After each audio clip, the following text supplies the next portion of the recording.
Hello everyone and welcome to frompizzatodalchawal. So today I'll be sharing the recipe of this delicious and authentic Odia style dalma. Dalma is a typical authentic Odia curry made with lentils and vegetables. This is basically made in temples. So do check out the recipe and give it a try. जदि आप recipe को ओडिया देखा चाहते then ऊपर थी आई button link को press करंतु. So first here I have taken spine gourd, pumpkin, yam, pointed gourd and raw banana. I have chopped the vegetables and soaked 1 cup of toor dal for 30 minutes. Now heat 4 cups of water in a heavy bottom vessel. Usually in temple these curries are made in earthen pots. Now add the soaked toor dal and cover and cook on low flame for 10 minutes.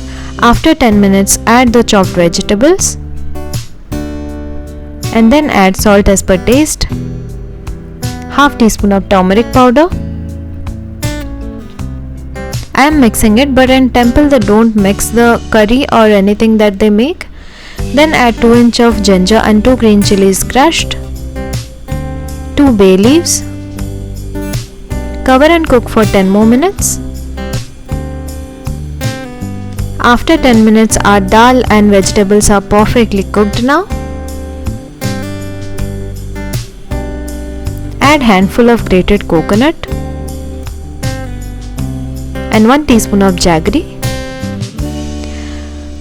I have also added half teaspoon of black pepper powder here. This is completely optional. This gives an extra zing to the dalma. Cover and let it simmer and let's prepare the tadka now. In a small tadka pan heat 2 tablespoons of desi ghee. To that add 1 teaspoon of cumin seeds, half teaspoon of asafoetida or hing and 2 dried red chillies.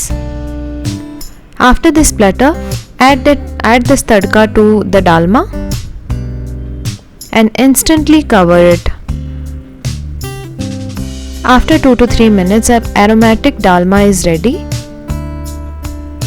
This is the perfect consistency we are looking for.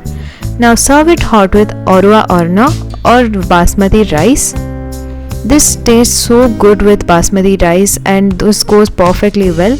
Finally, I have garnished it with grated coconut and a tulsi leaf. So our authentic temple style dalma is ready. This is a basic Odia curry that is made in every Odia household. So do try it out yourselves and let me know how it turned out. If you like this recipe, do share and subscribe to my channel. Thank you for watching. Goodbye.